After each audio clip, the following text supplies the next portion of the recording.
যখন বলতে আছে দোলনা দুলিয়ে দেওয়ার পরে যখন জিবরিল আমিন চলে যেতেছিল, আল্লাহর নবী বলেন, ওগো জিবরিল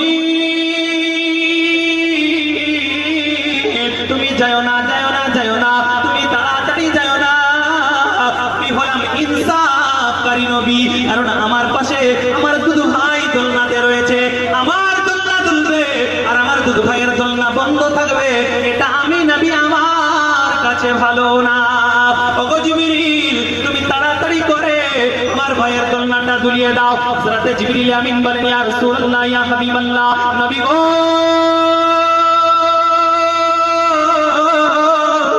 আল্লাহ পাক আল্লাহ তাআলা আমাকে হুকুম দিয়েছেন আপনার দোলনা দোলাবার জন্য, আপনার দুধ ভাইয়ের দোলনা দোলাবার জন্য হুকুম দেয় নাই। বলে, ওগো জিবরিল শুনে রাখো, জেনে রাখো, আমি আল্লাহর নবী হাবিবুল্লাহ, আমার দোলনাকে দোলাবার জন্য আল্লাহ হুকুম দিয়েছে, আর আমি নবী হাবিবুল্লাহ আমার দুধ ভাইয়ের দোলনাকে দোলাবার জন্য আমি হাবিবুল্লাহ তোমায় হুকুম দিলাম।